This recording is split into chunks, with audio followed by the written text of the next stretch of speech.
Sejam todos muito bem-vindos à live de lançamento do livro Santa Missa, com a apresentação do autor Dom Bruno Carneiro Lira.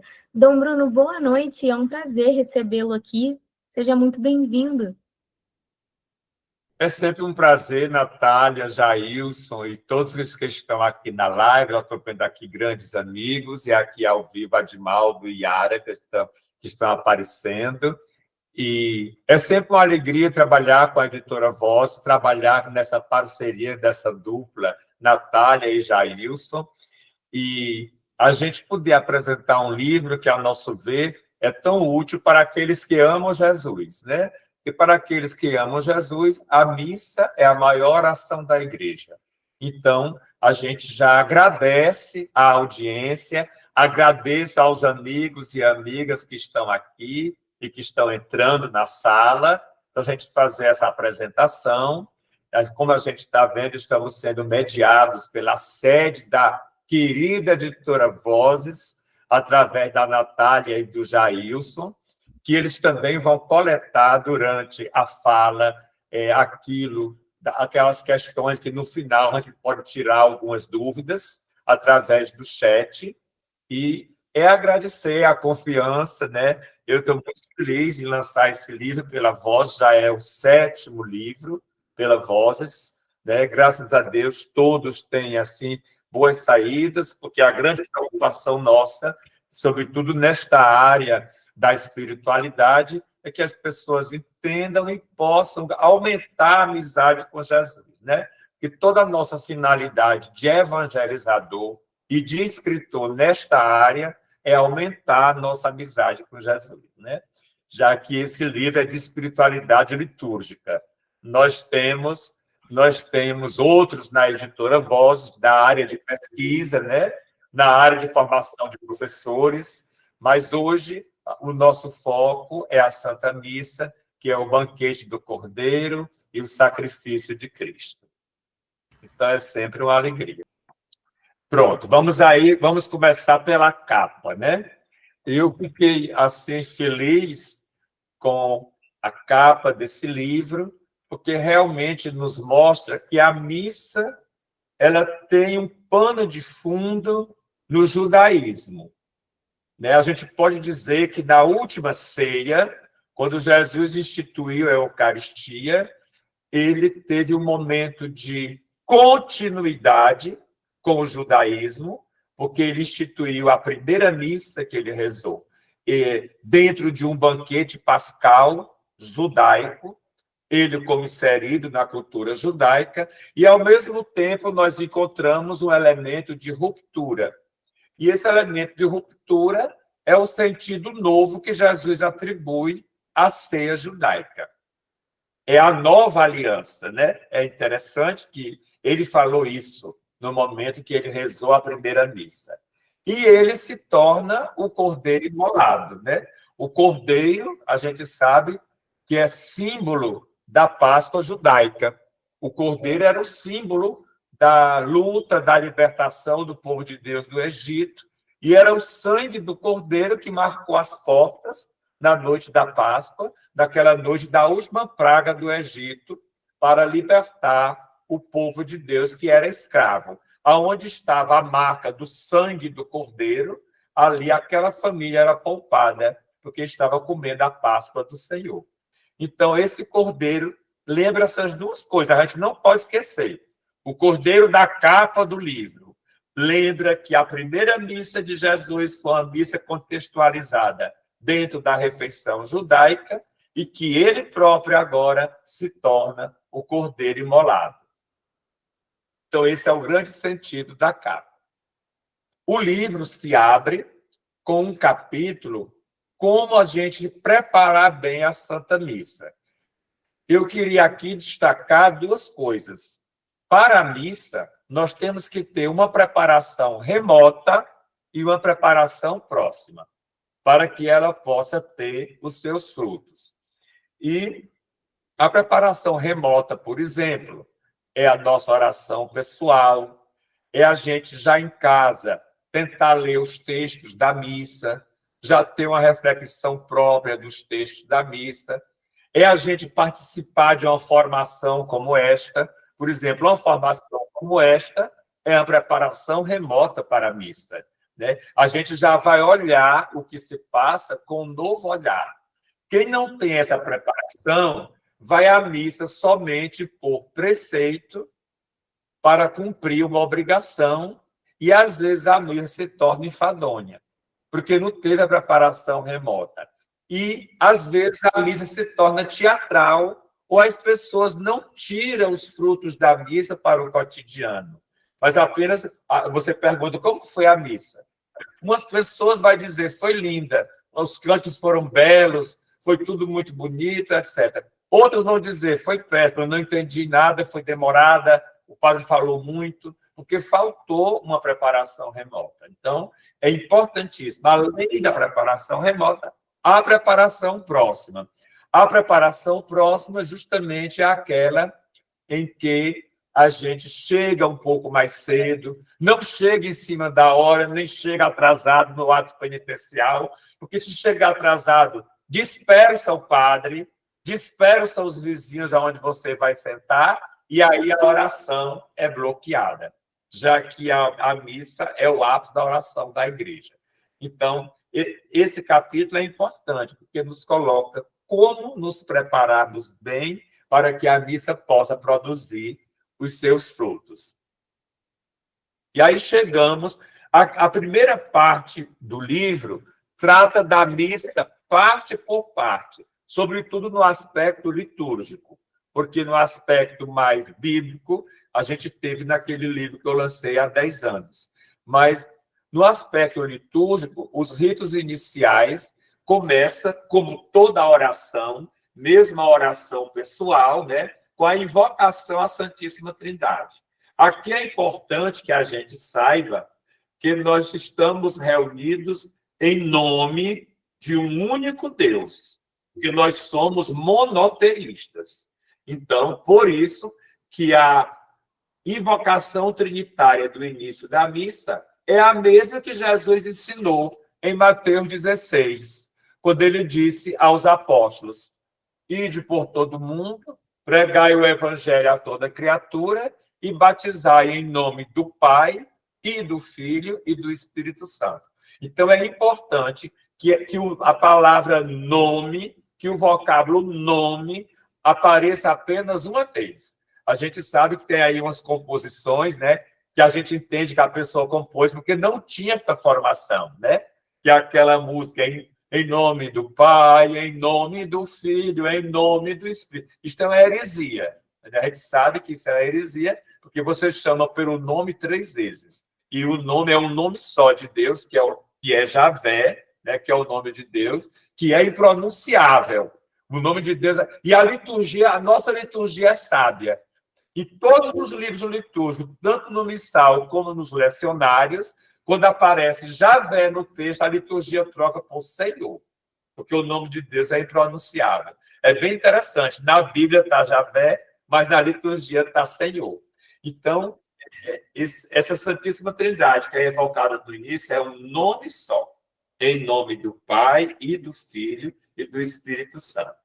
Depois da invocação da Santíssima Trindade, do nosso Deus, que é uno e trino, a gente faz a saudação paulina, né?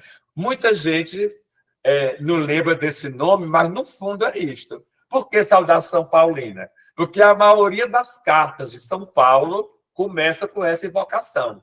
A graça de nosso Senhor Jesus Cristo, o amor do Pai e a comunhão do Espírito Santo estejam convosco. Essa introdução é chamada de saudação paulina, porque é o texto com que São Paulo inicia a maioria das suas cartas.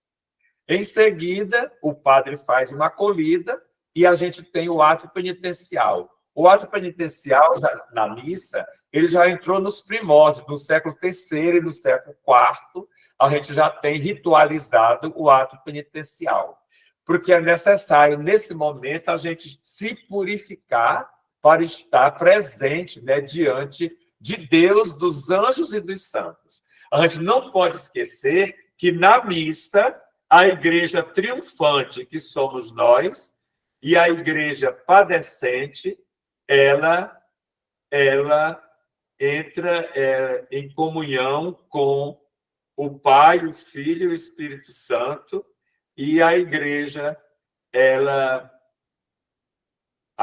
do céu entra em comunhão com a igreja da terra. Então, a gente evoca aí a Santíssima Trindade. E o ato penitencial faz com que o nosso coração seja purificado para que a gente possa entrar em comunhão com a Santíssima Trindade. Vale lembrar que aqui não é uma comunhão, vamos dizer, de todos os pecados. A gente simplesmente aqui tem a absolvição dos pecados mais simples, né? Isso, então, o ato penitencial da missa não é a confissão dos grandes pecados, mas é uma comunhão mais simples. Em seguida, a gente tem o canto do Glória. O Glória a Deus nas alturas, ele entrou na nossa missa no século IV, apenas na missa celebrada pelo bispo, e na noite de Natal. É um canto que vem dos ritos orientais. A gente sabe que na nossa missa existe um intercâmbio entre elementos do Oriente e elementos do Ocidente. Um oferece para o outro. Então, por exemplo, o incenso nós recebemos do paganismo. O óleo nós recebemos do judaísmo. Então, na missa, recebemos o Glória a Deus das alturas dos ritos orientais. E no século IV até o século IX, era apenas nas missas celebradas com o bispo e apenas na noite de Natal que se cantava o Glória, porque é o canto que os anjos cantaram. Glória a Deus nas alturas e paz na terra aos homens por ele amados. E aí, em seguida, no século XII, o Glória se ritualizou na nossa missa latina, o canto do Glória, para cantar aos domingos, com exceção dos domingos da Quaresma e dos domingos do Advento, e também o Glória, ele entra para cantar na noite do Natal, na noite da Páscoa e nas festas, nunca nas memórias. Então, nas festas dos santos e de Nossa Senhora, o Glória também é cantado. E aí, os ritos iniciais se encerram com a oração que nós chamamos de coleta, que é também chamada hoje de oração do dia. Essa oração, ela tem como finalidade colocar para nós o tempo litúrgico que está sendo celebrado, e também o santo do dia ou mistério de Cristo. No tempo comum, elas são mais generalizadas, mas nos tempos fortes, que é o Advento, o Natal, é a Páscoa e a Quaresma, a gente tem elas bem ligadas tematicamente ao tempo litúrgico. E aí chegamos na liturgia da palavra. Eu coloquei aí somente o lecionário dominical, mas a gente sabe que existem 4 lecionários, né? O lecionário dominical, as missas dos domingos, eles estão divididos em leituras do ano A, B e C. O ano A é o ano dedicado a São Mateus, o ano B a São Marcos e o ano C a São Lucas. Este ano, por exemplo, nós acabamos o ano C. No domingo passado, a gente acabou o ano C, que é o ano de São Lucas. E vamos começar no próximo domingo o ano A, que é o ano de São Mateus. Então, a gente está realizando o lançamento do livro dentro desse processo de ano A, ano B e ano C. Então, no próximo domingo, vocês vão observar que todos os evangelhos dos domingos de 2026 vai ser de São Mateus. Então, o lecionário dominical, ele é dividido nesses 3 anos, tem sempre uma primeira leitura, um salmo responsorial que responde à primeira leitura, por isso a temática do salmo está ligada à primeira leitura, e depois a segunda leitura, que no tempo comum não tem ligação de tema, é uma leitura contínua. No tempo comum, raramente a gente encontra uma ligação temática. Mas nos tempos fortes do Advento, do Natal, da Quaresma e da Páscoa, a gente tem um casamento perfeito no domingo, na liturgia da palavra. A primeira leitura, com o seu salmo responsorial, a segunda leitura e o evangelho. O outro lecionário, que não está aí na imagem, é o lecionário semanal, que é também chamado de ferial. Esse lecionário segue outro esquema. Ele segue o esquema que a gente chama ano ímpar e ano par. Por exemplo, este ano, 2025, é ano ímpar. Então, a primeira leitura é sempre aquela que está lá indicada para os anos ímpares, com o seu salmo. O salmo responsorial sempre está casado tematicamente com a primeira leitura. E não existe mais canto de meditação. Porque logo quando houve a reforma conciliar, alguns compositores fizeram o canto de meditação, porque ainda estava muito recente a reforma e ainda não estava muito entendida. Mas agora já está muito claro e já se faz corretamente o salmo de resposta. E também, dia de semana, ele está ligado à primeira leitura. No ano par, a gente vai pegar as leituras que estão lá do ano par. No caso, 2026 vai ser o ano par. Isto é para o lecionário dos dias da semana, que também, como no dominical, estão divididos nos tempos litúrgicos, né? Quaresma e Natal, aliás, Quaresma e Páscoa, Advento e Natal e tempo comum. O terceiro lecionário é o lecionário santoral. Então, existe um livro de leituras só para os santos. E aí, o livro é dividido em duas partes, próprios dos santos e comum dos santos. Quando você não tem umas leituras próprias para aquele santo ou para aquela festa, aí você vai no comum. E o comum se divide em consagração das igrejas, Nossa Senhora, apóstolos, mártires, pastores, doutores, as virgens, os religiosos, os educadores e os que exercem obras de misericórdia. Então, você vê um pouquinho a vida do santo e escolhe as leituras. Por exemplo, São Francisco é uma memória. Então, lá no santoral, você não vai ter leituras próprias para ele. Aí você vai ver que São Francisco era um religioso. E aí você vai buscar no comum dos religiosos essas leituras. Porque quando São Francisco é o padroeiro de uma paróquia, aquela paróquia vai celebrar como solenidade, né? Então, tem que ter leituras próprias. Então, é basicamente a liturgia da palavra. Depois dessas leituras que eu apresentei agora, o padre faz a homilia, né? O padre ou o ministro da palavra, que eu vou apresentar a vocês, ou o diácono. A homilia não tem mais o cunho de sermão. No passado, se chamava sermão, porque sermão tem um cunho parenético, um cunho moralístico. Então, esse cunho parenético não deve acontecer. Mas a homilia deve ser uma conversa familiar, como o próprio termo já indica, e deve partir sempre dos textos que foram proclamados, né? A gente vê, às vezes, muitas homilias que esquecem os textos que foram proclamados. Então, a homilia é uma catequese para explicar os textos bíblicos que foram proclamados e trazer para o cotidiano dos fiéis, o cotidiano, uma aplicação ao dia a dia. Então, só assim as pessoas vão saber como aplicar o texto durante a semana, né? Os textos do domingo durante a semana.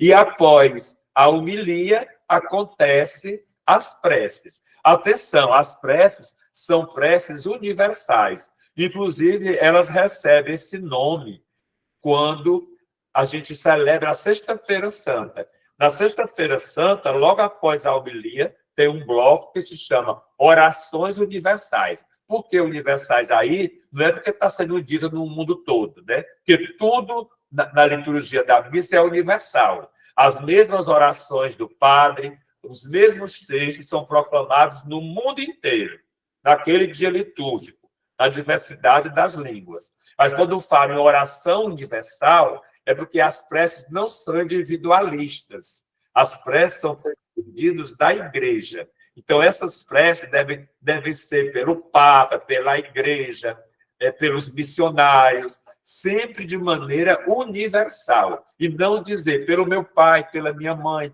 você pode até dizer isso individualmente na oração coleta, mas nesse momento as preces são preces universais, são preces mais gerais.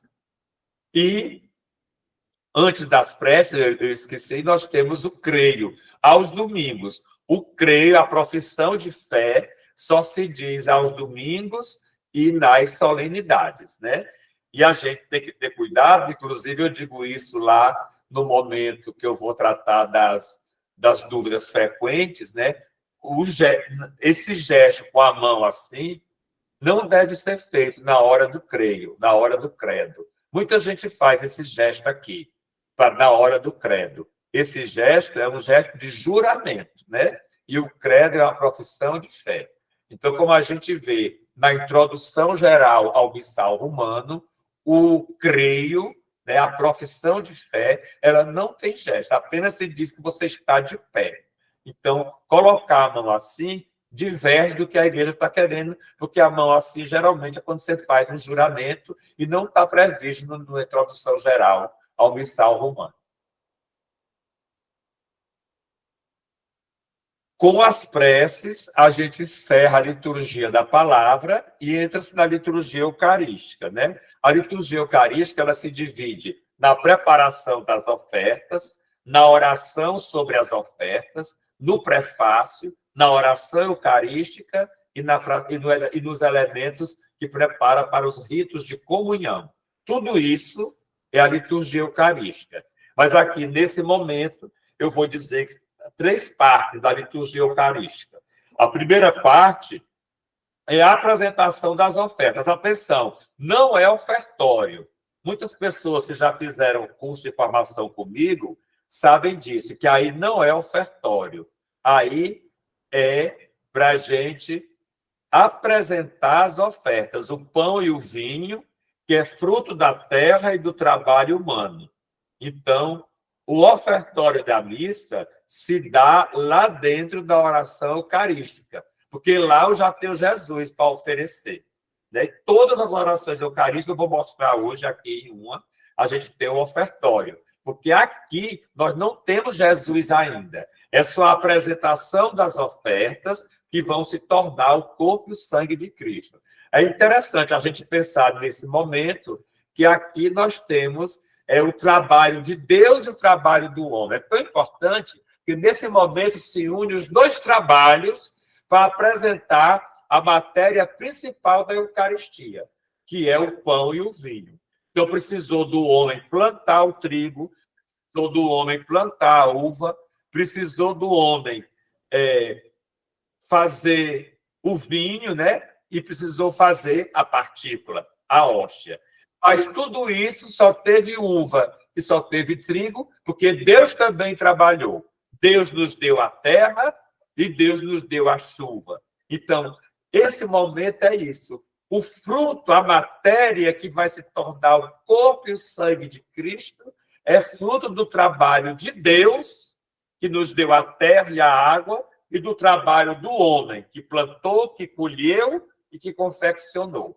Por isso que a oração desse momento, que não é ofertório, mas a apresentação das ofertas é assim: bendito sejais, Senhor Deus do universo, pelo pão e pelo vinho que recebemos de vossa bondade, fruto da terra e do trabalho humano, que agora vos apresentamos e para nós se vai tornar pão da vida. Então, isso aí pode ser feito com o canto da apresentação das ofertas. Por isso que a gente não escuta o padre dizer isso. Dentro da missa, o padre diz muitas orações que são chamadas secretas. E uma delas é esta, quando tem canto das ofertas. Feita a apresentação das ofertas, o padre diz, convoca a comunidade para a oração, né? Orai, irmãos e irmãs, para que o meu e o vosso sacrifício seja aceito por Deus Pai Todo-Poderoso. E aí reza a oração sobre as ofertas, que é uma oração universal, é a mesma no mundo inteiro.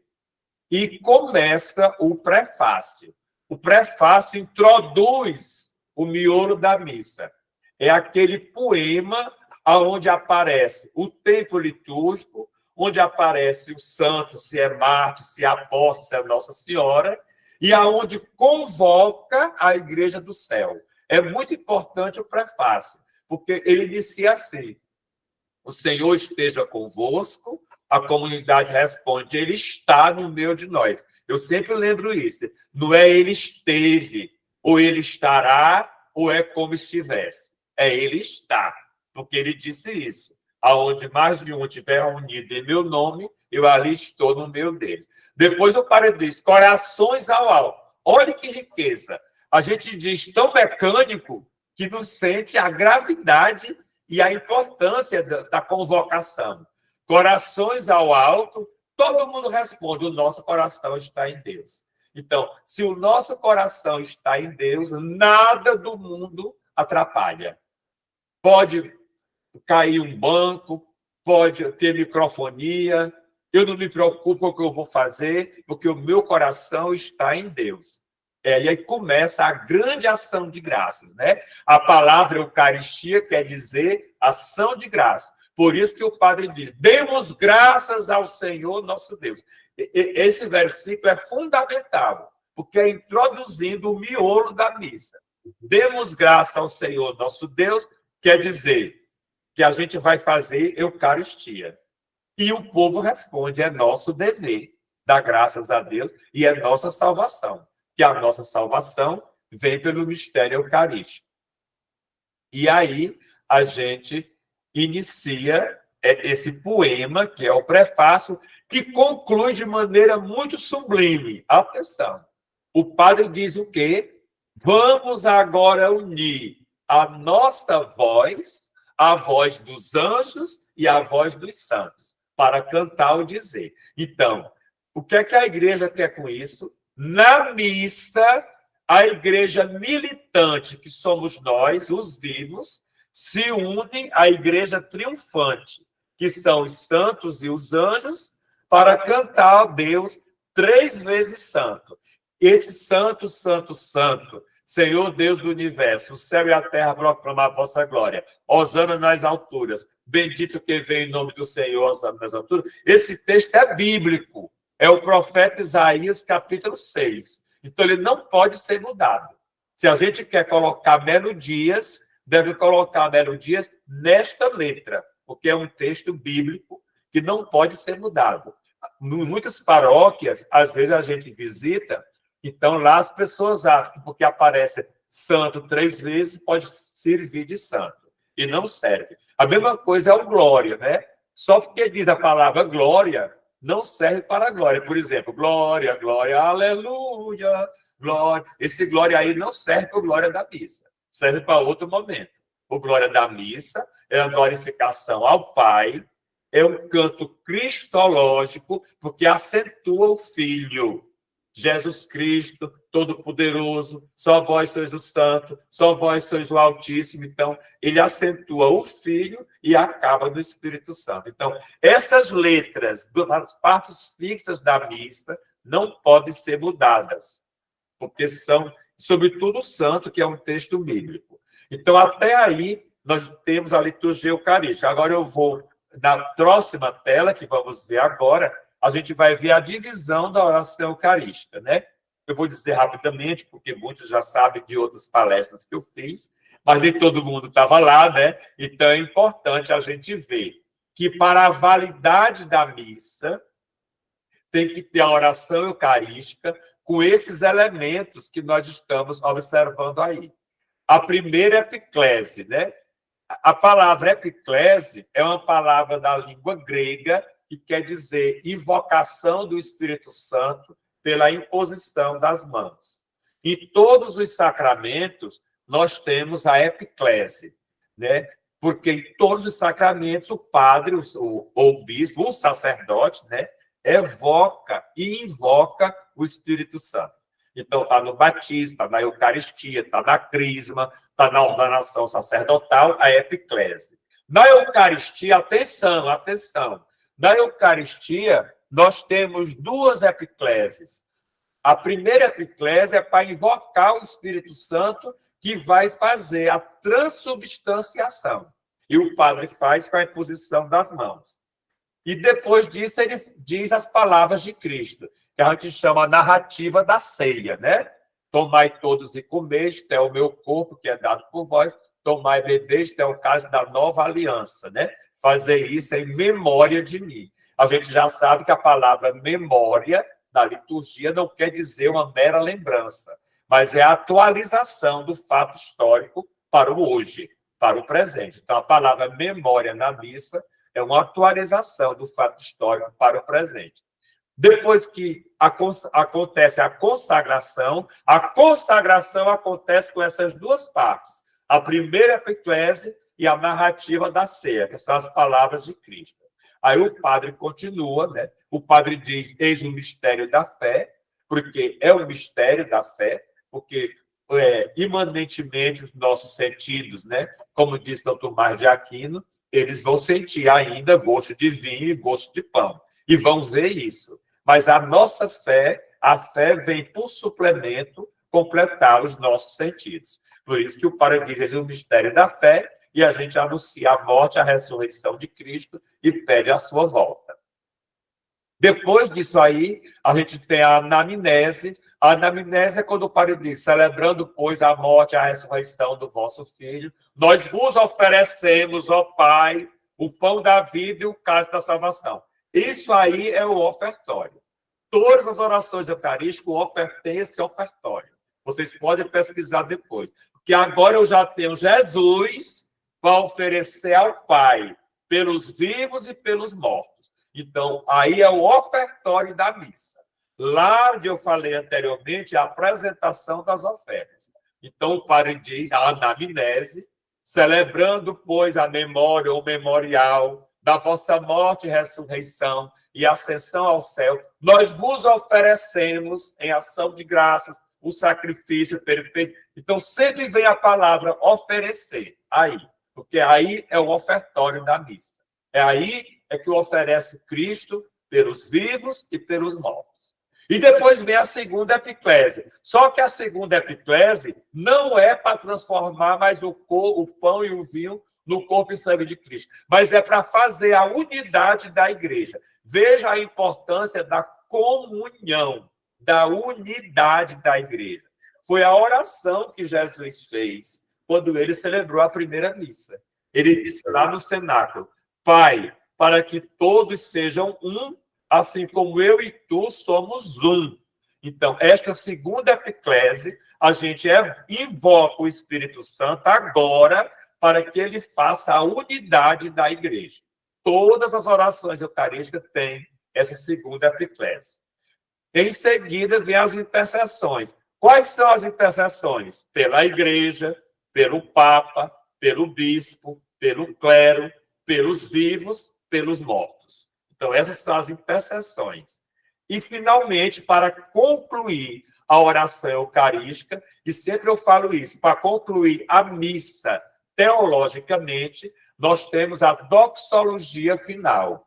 A palavra doxa vem da língua grega, quer dizer glória. Portanto, o glória da missa que a gente canta lá nos ritos iniciais também é uma doxologia.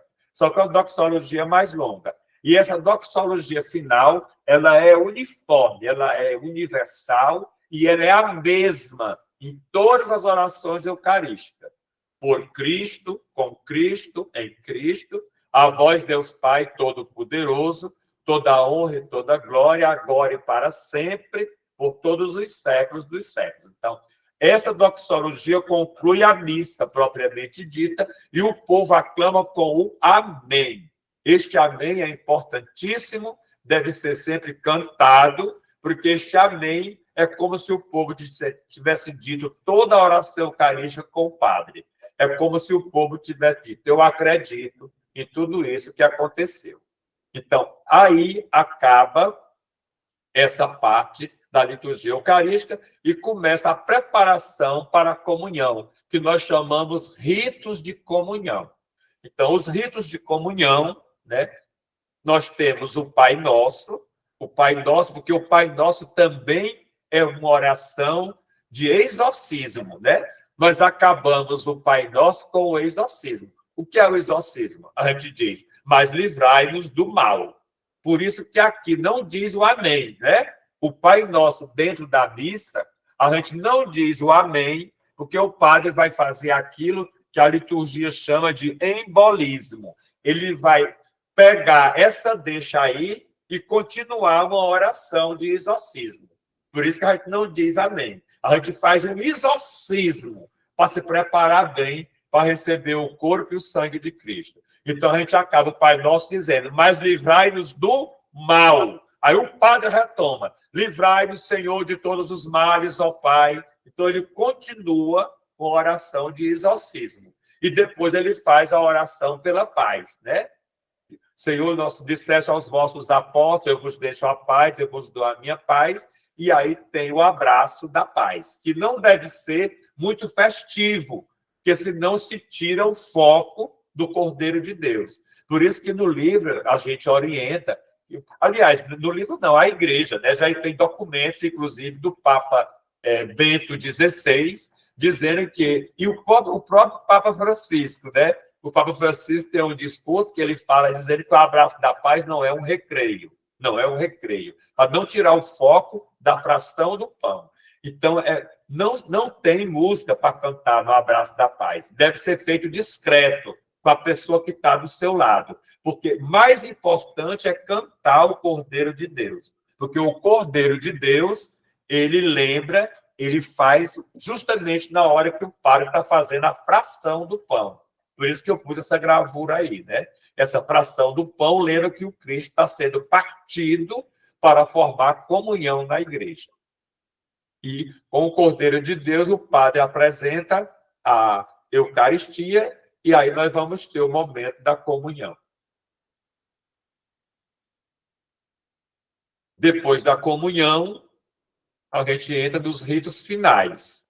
Os ritos finais começam com a oração pós-comunhão, né? Existe uma oração. Nós temos 3 grandes orações dentro da missa. Nós temos a oração que antigamente chamava de coleta, aquela primeira, logo depois do Glória, e antes da primeira leitura. Aquela oração também se chama oração do dia. Ela tem a finalidade de coletar os pedidos da comunidade. Por isso que o padre diz, oremos, né? A oração depois da apresentação das ofertas e a oração depois da comunhão. Essas são as 3 grandes orações sacerdotais. Depois dessa oração, o padre pode dizer os avisos, né? Os avisos não devem ser longos e nem deve se fazer aí comemorações. Eu acho que as comemorações de aniversário e de tudo, de finados, de missa de 7º dia, deviam ser feitas depois que o padre dê a bênção final. Mesmo que o padre fique no altar, né? Para não tirar, porque às vezes fica tão longo, as homenagens ficam tão longas, que a Eucaristia fica escondida, né? E a Eucaristia, o foco é sempre Cristo. E que os avisos também sejam rápidos, avisos da semana, que às vezes as pessoas avisam coisas que vão acontecer daqui a 2 meses, daqui a 1 mês, aí fica muito repetitivo e às vezes fica cansativo. Né? Depois desses avisos, nós temos aí a bênção final, né? Veja que o gesto do sacerdote, o padre ou o bispo, é sempre com a mão levantada e para fazer o sinal da cruz, e o diácono ele também se persigna, junto com o povo, né? Já que ele não tem a unção sacerdotal, o diácono. Então, com essa explicação, a gente acaba a primeira parte do livro, né? A primeira parte do livro foi mostrar um pouco a missa, parte por parte, que eu fiz aqui resumido para vocês. Aí nós temos um capítulo em seguida, que chama-se postura corporal, né? É importante o corpo, e o corpo, com discrição, também reza. A gente vê na Bíblia toda que o corpo está presente no momento da oração, né? Por exemplo, eu vou trazer só aqui um exemplo de cada. No livro, vocês vão encontrar outros exemplos. Nós temos estar de pé, né? Estar de pé, nós temos no Apocalipse, por exemplo, uma multidão vestida de branco que estava de pé diante do trono e do Cordeiro, né? Em sinal de reverência e de respeito, né? Também, naquele texto do livro de Neemias, no capítulo 8, né? O sacerdote Esdras, leu a palavra de Deus do estrado e todos ficaram de pé, né? Em sinal de prontidão. Estar de pé é sinal de prontidão, sinal de vigilância, né? Estar sentados. Estar sentados, o povo se sentou no dia que Jesus fez a multiplicação dos pães. Se sentaram no monte para poder ouvir o Senhor e depois receber o pão e o peixe multiplicado, né? Então, é a atitude de escuta, estar sentado. No texto muito bonito é aquele de Jesus visitando Maria e Marta, né? Enquanto Marta estava preocupada com os serviços da casa, Marta representa a missão. Maria estava sentada, entendeu? Está lá no texto da Bíblia. Maria ficou sentada aos pés do Senhor para escutar o Senhor. E Jesus diz que ela escolheu a melhor parte, né? Então, estar sentado é a postura de escuta. Por isso que na liturgia da palavra e na homilia, nós ficamos sentados. Estamos de pé na atitude de reverência e de prontidão. De joelhos, a Bíblia está cheia, né? Todos os salmos, a maioria dos salmos, fala que nós estamos de joelhos, né? Ou prostrado. Às vezes é de joelho e às vezes é prostrado, né? Nós também temos Jesus, né? Jesus no Horto das Oliveiras, no momento da agonia, São João diz que ele de joelhos, né? Ele ficou de joelhos e o próprio Jesus rezava ao Pai, né? Se possível, afaste de mim esse cálice, mas se faça a tua vontade, né? Também nós temos esse gesto de ficar de joelhos na carta de São Paulo aos Filipenses, no capítulo 2, que é aquele texto que nós chamamos a kenosis. Kenosis, na língua grega, quer dizer o aniquilamento de Deus, o rebaixamento de Deus, né? Deus se rebaixou e se fez um de nós. Então, ali, no final do texto, São Paulo diz assim: para que ao nome de Jesus todo joelho se dobre, no céu, na terra e sobre a terra, e debaixo da terra. Então, esse texto é fundamental. Ao nome de Jesus, todo joelho se dobra. Então, estar de joelho é sinal de adoração. Também no Apocalipse a gente encontra o verbo se prostravam, né? E os 24 anciãos se prostraram diante do trono e do Cordeiro. Prostrar e estar de joelhos, muitas vezes na Sagrada Escritura, são sinônimos. As mãos suplicantes, nós temos aí a figura marcante. Aliás, os salmos dizem: eu elevo para vós as minhas mãos, né? Dia e noite eu elevo para vós as minhas mãos. Eu subo ao monte e elevo minhas mãos para rezar ao Senhor. Mas a grande cena de elevar as mãos com oração suplicante é Moisés, né? Nós tivemos até recentemente, na liturgia do Domingo Comum, essa leitura, como primeira leitura, né? Daquele tema que falava da oração, a oração incessante. Então, enquanto Moisés estava de mão levantada, Israel vencia lá embaixo, né, os inimigos. Então, Moisés ficou cansado e Arão ficou segurando, né, junto com o outro, as mãos, né, de Moisés. Enquanto Moisés estava de mão suplicante, Israel vencia. Então, esse gesto de elevar as mãos é bíblico, é mais antigo do que o gesto das mãos postas, né? O gesto das mãos postas, esse gesto aqui, entrou na liturgia posteriormente, pelo século IX, século X, porque era o gesto que os vassalos faziam para os senhores. Eles prometiam obediência assim, e o Senhor prometia proteção ao seu servo, né? Nós fazemos isso aqui na ordenação sacerdotal, quando vamos prometer obediência, a gente faz esse gesto. Mas esse gesto é posterior ao de ficar de mãos levantadas. Esse aqui é bíblico, em sinal de súplica. É mais antigo. E na profissão de fé, não tem mão levantada, como eu já falei. Não tem, porque não é um juramento. É uma profissão de fé. Então, esse capítulo trata e traz alguns textos bíblicos sobre a nossa postura corporal na missa. O capítulo seguinte traz uma reflexão sobre o canto litúrgico, né? E aqui eu queria dizer que canto litúrgico é diferente de canto religioso, né? O canto litúrgico, ele é muito mais criterioso. O canto religioso, ele pode ser escolhido porque é mais fácil, ou porque a pessoa se identifica com a melodia, ou porque a pessoa já sabe de cor. Então, ele pode ser escolhido assim. Então, o canto religioso, ele é cantado em encontros do ECC, no ESUC, no encontro de jovens, né? Nas procissões, nas caminhadas, nas carreatas, no terço do mês de maio. Tudo pode ser canto litúrgico. A gente pode escolher porque é mais fácil, porque é mais bonito, e porque as pessoas sabem cantar, e porque se identifica emotivamente. Mas o canto litúrgico, não. O canto litúrgico é próprio da missa. E ele tem critérios. Sobretudo, 3 critérios. O primeiro critério é que deve observar o tempo litúrgico. O canto litúrgico que é cantado na missa e nas celebrações dos sacramentos, né? Do batizado, do casamento, né? Na ordenação, né? Ele tem que ter essa motivação, o tempo litúrgico. Então, ele deve estar ligado ao tempo litúrgico. Tempo do advento. Deve ter um canto que trate da vinda do Senhor. Das duas vindas, né?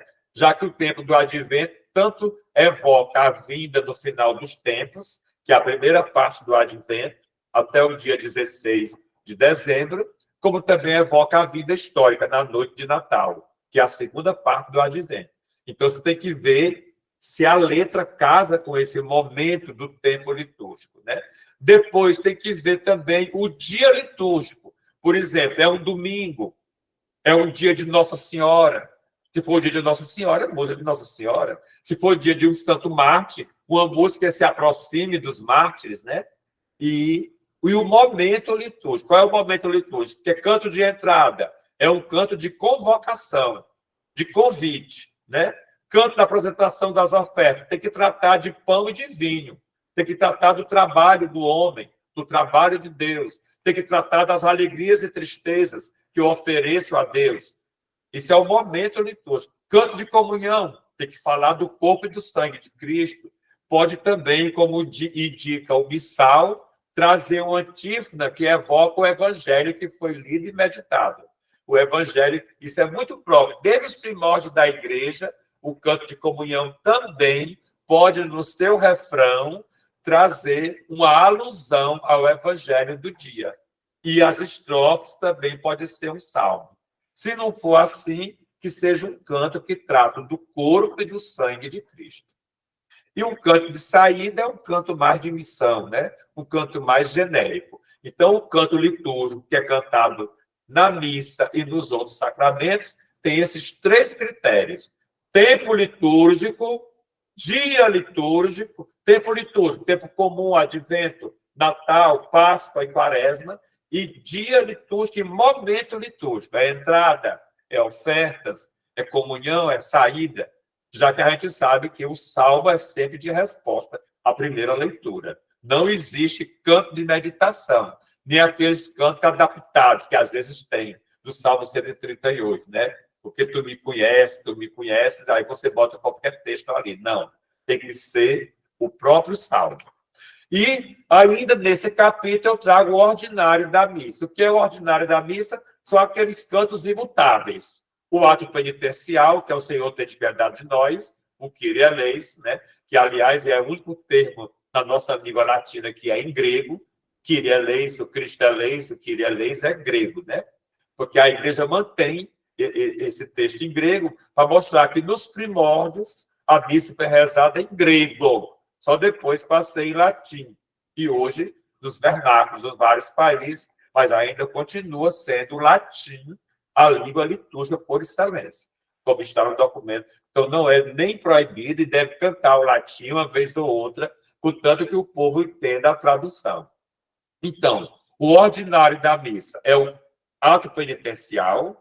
Então, atenção, tem que ter, se for cantar em português, tem que ser Senhor, tem piedade de nós, Cristo tem piedade de nós, Senhor tem piedade de nós. E alguma coisinha que tenha de aparato, pode até ter, mas que não deixe de cantar Senhor, Cristo e Senhor. O Glória é também do ordinário da missa, cantado aos domingos e festas, com exceção dos domingos do Advento e da Quaresma, como eu expliquei a vocês. E deve ser cantado o texto na íntegra, como está no missal, pois é uma glorificação ao Pai, ao Filho, é bem cristológico e acaba com o Espírito Santo. O outro canto do ordinário da missa é o santo, como eu já falei, não pode mudar a letra, porque é um texto bíblico tirado do profeta Isaías, capítulo 6. E o outro canto do ordinário da missa é o Cordeiro de Deus, o Agnus Dei, que não pode mudar a letra, que é, mais uma vez, você pede perdão para comungar, né? Cordeiro de Deus, que tirais o pecado do mundo, tende piedade de nós. 2 vezes depois, dai-nos a paz, porque o padre fez anteriormente uma oração pela paz. E o Cordeiro de Deus é cantado no momento da fração do pão. Então, o que é ordinário da missa tem letras imutáveis. Não se muda. Deve-se colocar melodias nessas letras imutáveis. E o canto litúrgico tem esses 3 critérios de escolha: o tempo litúrgico, o dia litúrgico e o momento litúrgico. E o canto religioso se fica mais à vontade, como eu expliquei no início, inclusive os momentos que eles são cantados. Aí o capítulo seguinte trata do incenso na missa, né? O incenso também é bíblico, né? Como eu já falei aqui hoje, o incenso ele vem dos cultos pagãos, né? Do paganismo. Se oferecia incenso àquelas divindades politeístas no Império Romano, né?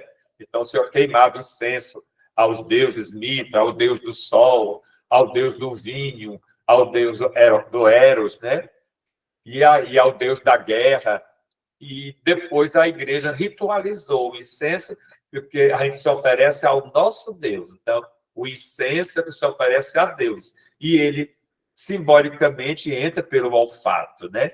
Então, e ele também é bíblico. Aí ele aparece no Antigo Testamento. No Novo Testamento aparece muitas vezes, né? Logo, quando abre o capítulo 1 de São Lucas, né? A gente vê que o sacerdote Zacarias, esposo de Isabel e pai de São João Batista, ele estava oferecendo o sacrifício do incenso no templo, quando o anjo Gabriel apareceu a ele, dizendo que ele ia ser pai de João Batista, né? Ele estava na função sacerdotal, oferecendo incenso. Então, o incenso se oferece a Deus e o seu grande sentido é a nossa oração, que sobe como fumaça e perfume ao trono de Deus. O Apocalipse traz isso várias vezes, né? Apareceram turíbulos e anjos com taças na mão, cheias de incenso, que era a oração dos justos. Justos na Bíblia são os santos, né?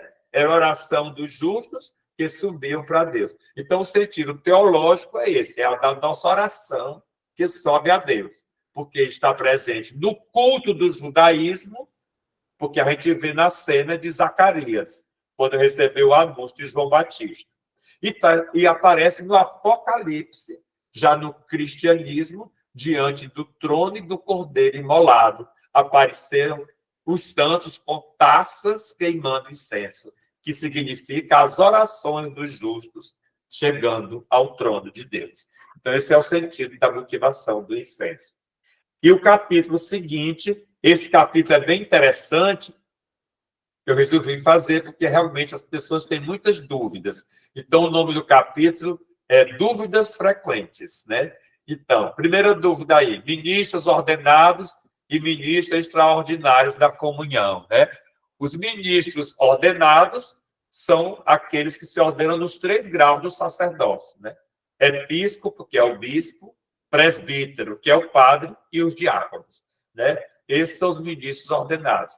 E os ministros extraordinários da Eucaristia, que são muito importantes, né? São aqueles que recebem esse ministério para levar comunhão aos enfermos, sobretudo para levar comunhão aos enfermos, né? E também para fazer a liturgia da palavra, quando vai nos hospitais ou na casa dos idosos, visitar e levar a Eucaristia, deve fazer a liturgia da palavra. E, secundariamente, os ministros ajudam o padre a distribuir a comunhão nas missas, né? Quando tem muita gente, quando tem concorrência de povo, né? Isso é secundariamente. E também os ministros da Eucaristia podem expor o Santíssimo Sacramento, mas nunca dar a bênção do Santíssimo Sacramento. A bênção se reserva aos ministros ordenados, diáconos, padres e bispos. Outra dúvida frequente que as pessoas perguntam é se há diferença na missa celebrada pelo bispo ou pelo presbítero, né? Que é o padre. Não há diferença nenhuma, né? Os dois são sacerdotes, bispos e padres são sacerdotes. Então, é o mesmo esquema da missa. A diferença é que, quando é o bispo, né, ela fica mais solene, né? Porque o bispo tem a plenitude do sacerdócio, né? Geralmente, ele usa mitra e báculo, mas qualitativamente tem o mesmo valor. É o mesmo valor. O padre presbítero consagra o corpo e sangue de Cristo e o bispo também. Então, qualitativamente, não há diferença. Pode ser uma mais solene do que a outra, já que o bispo é o grande pastor do seu rebanho, da sua diocese, é o liturgista por excelência, é o catequista por excelência. Por isso, os presbíteros devem estar sempre em comunhão com o seu bispo.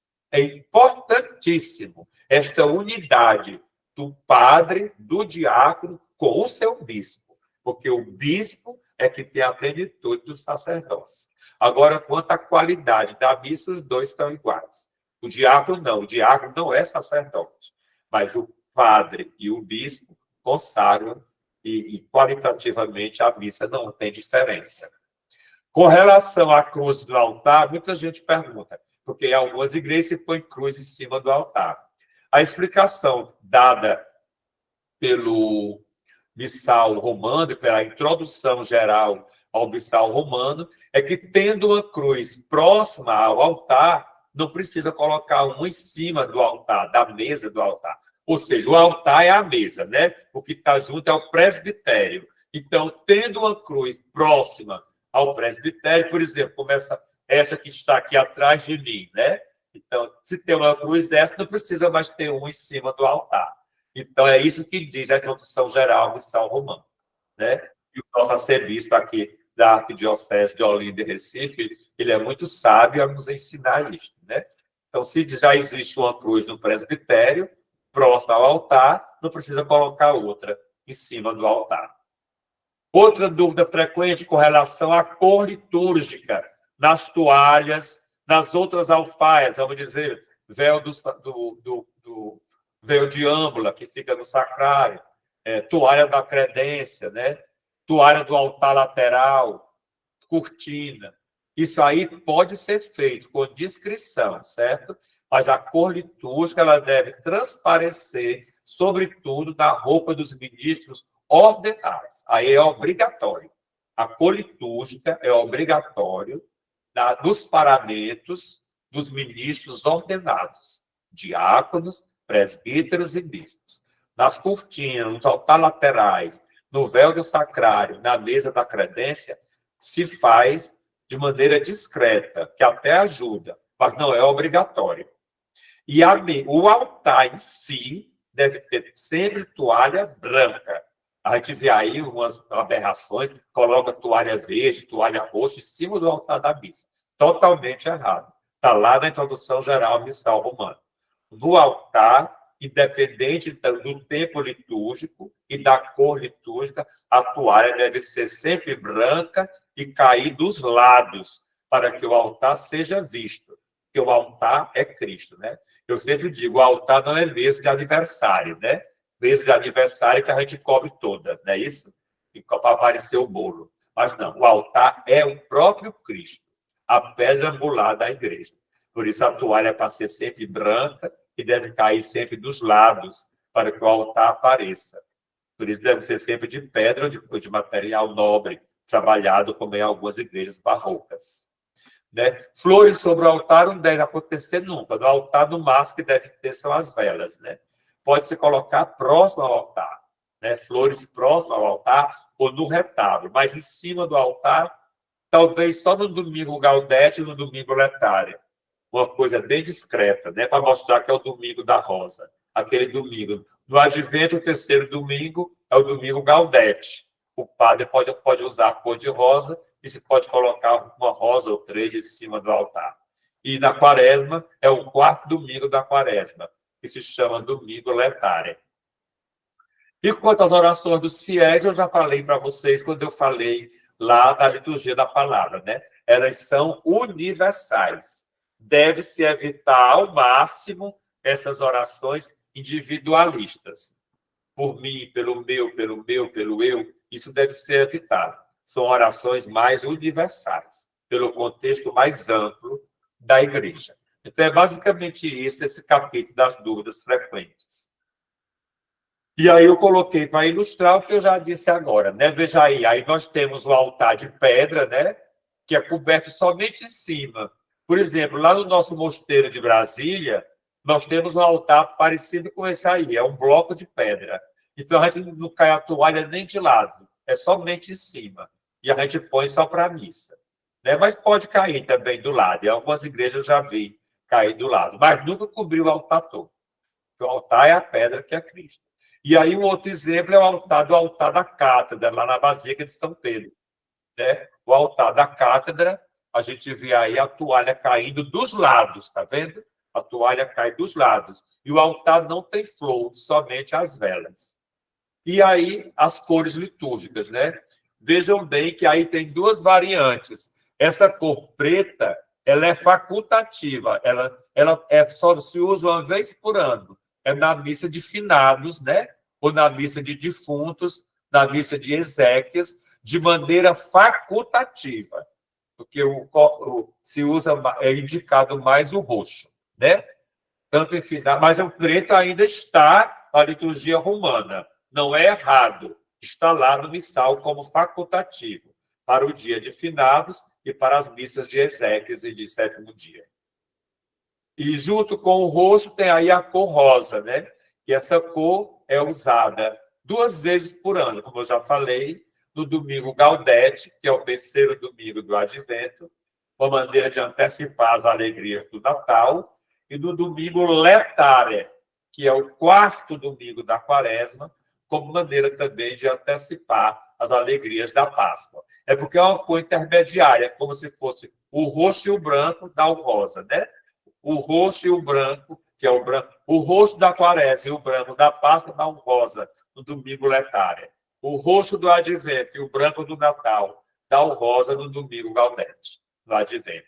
O vermelho, que é a cor do Espírito Santo, por exemplo, em Pentecostes e nas missas votivas. Missa votiva quer dizer missa devocional, certo?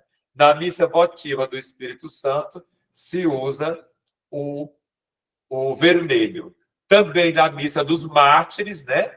E também na sexta-feira da Paixão, Jesus é o rei dos mártires, né? É o mártir dos mártires, e no domingo de Ramos, porque é a cor da realeza. É a cor da realeza, e o domingo de Ramos é o domingo onde Jesus foi aclamado rei do universo, né? Pronto. E finalmente não, ainda ficamos lá nas cores. Volta lá, Jair, nas cores ainda.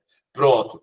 O branco pode ser dourado ou prata. No caso, o branco, o dourado e o prata é usado na Páscoa em tempo pascal, no Natal em tempo do Natal e nas solenidades e festas quando não são mártires, certo? Nas solenidades e festas quando não são de mártires.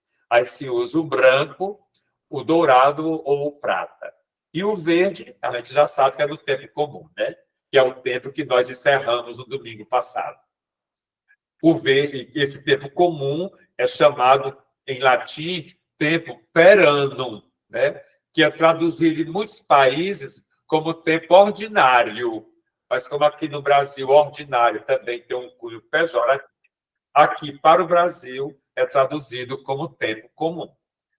E aí, finalmente, a gente chega agora nesse slide, que é o último capítulo, né? O último capítulo do livro traz esse título, Espiritualidade dos Tempos Litúrgicos, né? Aí nós temos o ciclo do Natal. Por que é que a gente chama ciclo? Porque o ciclo abrange a preparação, a celebração da festa e a vivência. Então, no ciclo do Natal, nós temos como preparação o tempo do Advento, nas suas duas partes, com as figuras centrais, que é o profeta Isaías, São João Batista, São José e Nossa Senhora, à espera do Senhor, que vem no final dos tempos, que veio na história e que nós vamos atualizar no Natal e que vem no dia a dia, no cotidiano, nos sacramentos, na Eucaristia, na palavra, na pessoa do Padre, na pessoa do próximo. O ciclo da Páscoa, a gente chama ciclo, porque tem as 3 subdivisões. A preparação, que é a Quaresma, é o tempo penitencial, a celebração, que é o Tríduo Pascal, e a vivência, que é o tempo de Páscoa, os 8 domingos de Páscoa. O 8º domingo é Pentecostes. E no Natal, a celebração da festa são as 4 missas do Natal. A missa da noite, a missa da vigília, a missa da aurora e a missa do dia. Com participação do povo, somente a missa da noite e a missa do dia. A missa da vigília também pode acontecer com o povo quando se reza na tarde do dia 24. A missa da aurora, hoje só se reza pelos padres sozinho ou nos conventos. É logo quando amanhece o dia de Natal. E o tempo de Natal é composto da 8ª do Natal, do tempo do Natal antes da Epifania, que nós chamamos também popularmente Dia de Reis, o tempo de Natal depois da Epifania e a festa do batismo do Senhor. Aí nós temos o tempo comum, que é o tempo perano, que a primeira parte é entre o batismo do Senhor e o início da Quaresma. Aí para celebrar o ciclo da Páscoa. E a segunda parte é da segunda-feira depois de Pentecostes, com a memória de Maria, mãe da Igreja, essa memória tão importante que foi o Papa Francisco que colocou no calendário essa memória. E depois temos o tempo comum do domingo de Pentecostes, do dia seguinte ao domingo de Pentecostes, até ao meio-dia do sábado que antecede o tempo do Advento. Então, nós vamos acabar o tempo comum, que é na sua 34ª semana, agora, no próximo sábado, a meio-dia, porque à tarde já começa o novo ano litúrgico com o tempo do Advento. Então, o tempo comum são 34 semanas, não se celebra nenhum tempo forte, mas se celebra o nosso cotidiano inserido no mistério de Cristo. Mas é um tempo importante, porque é um tempo onde nós nos inserimos no dia a dia da igreja, no mistério de Cristo. E o santoral é a coroa, né? O santoral coroa o centro do ano litúrgico, que é a Páscoa, e o centro da liturgia, que é a Eucaristia. Então, o centro não são os santos. Os santos é uma coroa em torno do ano litúrgico, que tem como centro a Páscoa. Então, e são apresentados para que nós desejemos ser santos como eles, né? São aqueles que são os justos, mas que também celebraram e celebram no céu o Cristo na sua encarnação e o Cristo na sua Páscoa, né? Então, o santoral é uma coroa, não é o centro. O centro é sempre Cristo. O centro da liturgia geral é a missa e o centro do ano litúrgico é a Páscoa. E nesse livro, a editora Vozes, a querida editora Vozes, teve uma grande gentileza de colocar esse encarte aqui, ó. Vocês vão encontrar dentro do livro este encarte com todo o ano litúrgico, de maneira espiral, porque todo ano a gente tem Advento, Natal, Páscoa, mas não se repete. Por isso que a linha do ano litúrgico é em forma de espiral. Então, aqui você tem a primeira parte do tempo comum, o Advento, que começa aqui, ó, e depois começa aqui. Então, e com todas as cores litúrgicas. Está bem didático, e dentro do livro a gente vai ter esse encarte aqui. E é de tudo que eu falei agora, da espiritualidade do ano litúrgico, que é o último capítulo do livro. E aí, finalmente, eu coloquei essas imagens, né? Porque as imagens falam muito. Então, nós temos aí a coroa do Advento. As velas da coroa do Advento não tem nada, as cores não têm nada a ver. Pode ser tudo branco, pode ser 3 brancos e uma vela rosa, pode ser com as cores litúrgicas verde, roxo, branco e vermelho, Então, porque a coroa do Advento, ela não quer mostrar a cor litúrgica. Ela não é ritualizada, ela não está em nenhum livro litúrgico, mas é uma grande tradição que a gente recebeu da Alemanha, da Europa, porque vai mostrando que o Advento é um tempo que se ilumina até chegar à verdadeira luz, que é Cristo. Esse é o sentido da coroa do Advento. Então, cada domingo se acende uma vela e o Advento vai se iluminando até se acender a quarta vela, que já é a semana do Natal, onde vamos receber a verdadeira luz, que é Cristo. É isso. Né? E quando tem vela rosa, ela é sempre acesa no domingo Gaudete, que é o terceiro domingo do Advento. O Círio Pascal leva para nós o ciclo da Páscoa, né? O Círio Pascal leva para nós o Cordeiro Imolado, veja aí, que é a capa do livro, né? Que lembra a Páscoa judaica e a Páscoa cristã, em continuidade com a Páscoa judaica e com uma ruptura, que agora o Cordeiro é o próprio Jesus Cristo. A imagem verde aí, que é a imagem do tempo comum, né? Jesus do ministério da igreja junto conosco, o nosso cotidiano inserido em Jesus Cristo, e também a imagem do santoral, né? Aí nessa imagem nós temos doutores, mártires, virgens, confessores, mães de família, né? E aí apóstolos. Então o santoral é todo esse conjunto de justos que motiva dentro de nós o desejo para a santidade. E tudo isso converge para a missa, que nós acabamos, a missa teologicamente acaba com a doxologia, por Cristo, com Cristo, em Cristo. A vós, Deus Pai Todo-Poderoso, na unidade do Espírito Santo, toda a honra e toda a glória por todos os séculos dos séculos. Amém. E aí é o fim também do livro. O livro acaba também com essa doxologia e com o Cristo Pantocrator, Todo-Poderoso. Então, assim, a gente apresentou o livro e eu extrapolei um pouquinho a hora, mas eu acho que ficou claro. E a gente vai ouvir agora a Letícia, que vai mediar as dúvidas. E muito obrigado. Mais claro impossível, Dom Bruno. Nós que agradecemos a tua disponibilidade, né? E também a bênção de nos entregar esse livro, que é uma grande obra que a gente acredita que vai enriquecer o nosso catálogo e muito a vida dos nossos leitores. Nós ainda não recebemos perguntas, então eu vou tirar as minhas dúvidas primeiro. Eu queria saber primeiro quem é o público-alvo desse livro, né? Para quem é voltado esse texto?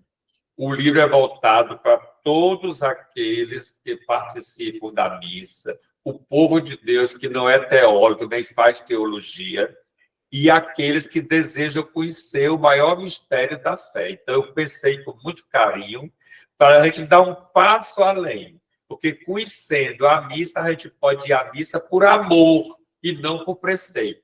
Porque muita gente vai à missa só para cumprir o preceito, aí confessa porque não participou da missa, e às vezes a missa não tem ressonância. A gente sabe que é um preceito, mas a motivação não deve ser só o preceito ou o medo de pecar. A motivação deve ser o amor a Jesus Cristo. Então, entendendo o que se passa na missa, eu vou aumentar a minha amizade com Jesus Cristo. Então, a missa vai ter essa ressonância. E o público-alvo é o povo em geral, porque a obra não é escrita para seminarista e para curso de teologia. É escrita para todo o povo, para as capelas de sítio, para as comunidades do interior, para as comunidades da capital. Então, por isso que a linguagem é simples e tudo é explicado em nota de rodapé. E durante o processo de escrita dessa obra, o senhor teve alguma descoberta ou algum insight que teve uma mudança de perspectiva que transformou a direção desse livro? Teve um grande insight. Foi quando eu resolvi colocar o capítulo Dúvidas Frequentes. Porque as pessoas perguntam muito na sacristia, né, depois da missa, sobre essas dúvidas. As pessoas que decoram, né, perguntam por que é que não pode colocar a cruz no altar, por que é que não pode colocar cortal, tirar cortal, por que é que não pode isso, não pode aquilo. Então, aí eu resolvi colocar esse capítulo, que eu acho que tira muitas dúvidas. Eu já estava escrevendo o livro quando eu quis botar esse capítulo, Dúvidas Frequentes. Muito bom. E o que o senhor espera que o leitor sinta ao concluir a leitura desse livro? Há alguma mensagem essencial que o senhor queria transmitir com esse texto? É isso que eu já falei aí pelas entrelinhas, né, da apresentação do livro. É que os leitores acabem o livro entendendo a missa e aumentando a sua amizade com Jesus. Porque toda missa ela deve transformar. Se eu acabo a missa e saio do mesmo jeito, com raiva, com rancor, sem perdoar, deixando as pessoas indiferentes, botando as pessoas na geladeira, falando do outro, a missa não fez seu efeito. Então, essa é a grande mensagem. Toda missa, por exemplo, eu celebro missa todo dia, e às vezes celebro mais de uma, mas toda missa é única, é a única, porque é o mistério de Cristo, e ela não pode acabar sem ressonância. Alguma coisa tem que ficar. E essa ressonância vai nos levar à amizade com Jesus. Dom Bruno, muito obrigada. Nós queremos agradecer imensamente a sua disponibilidade e atenção e divulgação desse livro. E, claro, né, parabenizar o senhor novamente pelo lançamento do livro. Silvia quer fazer uma pergunta. Você pode botar no chat, por favor? Que aí a gente tenta aqui passar para Dom Bruno. Infelizmente, a gente não vai poder liberar o áudio. A gente responde o que está escrito no chat, né? Isso aí, isso aí. Quem puder, quem tiver interesse em deixar alguma pergunta, a gente também vai tentar responder as perguntas aqui do chat.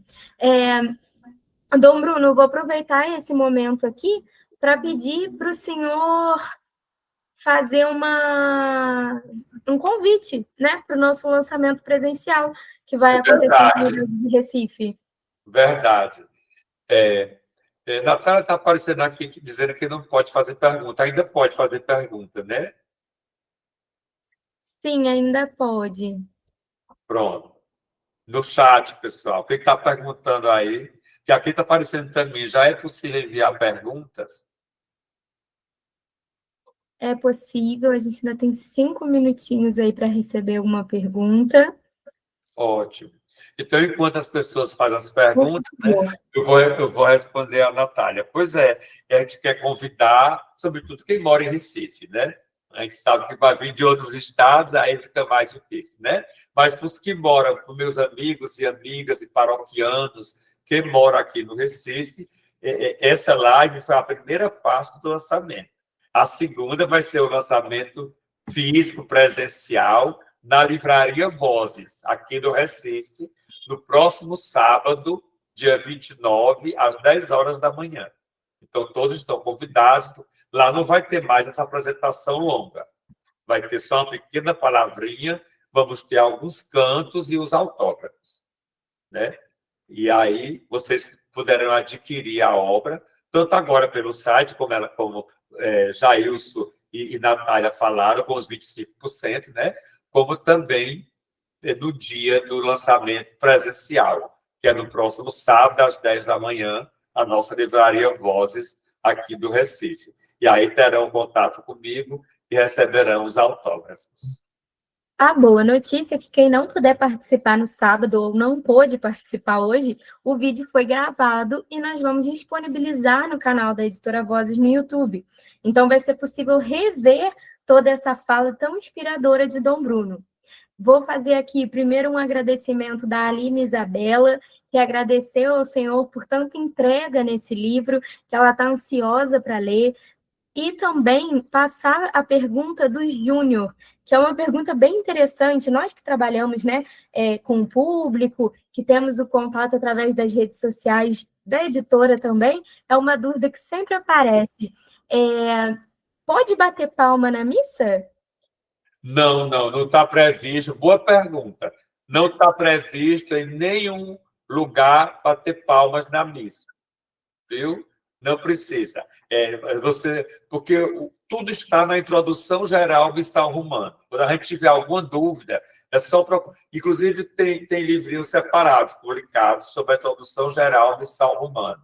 É só você pegar lá e ver que não tem palmas. Momento nenhum está escrito no missal, agora bate palma, né? Como, por exemplo, muita gente pergunta também, Natália e Jailson, muita gente pergunta também se toca sino na hora do Glória. Só é previsto tocar sino no Glória 3 vezes por ano. Tem gente que toca todo domingo, 3 vezes por ano. No Glória da noite de Natal, porque é o canto dos anjos.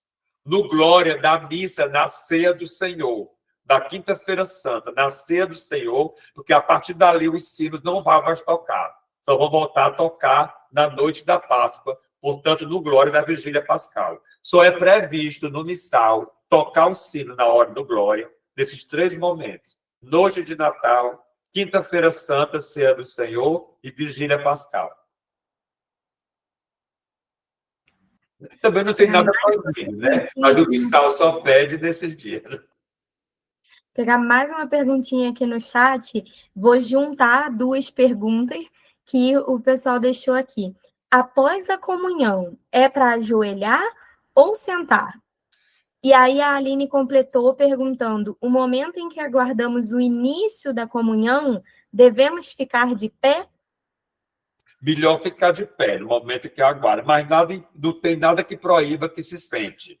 Como também após a comunhão, se você se sente mais à vontade para curtir Jesus Cristo, que você acabou de receber sentado, você pode ficar sentado. Se você sente mais à vontade de ficar de joelho, pode ficar de joelho. O importante é que o gesto leve à oração, que não seja só ritualístico, porque todo gesto na missa é para nos levar à oração e ao encontro com Jesus. Então, você vai ver a postura que melhor lhe favorece para você ter esse encontro. Não, escrito não tem. Isso aí.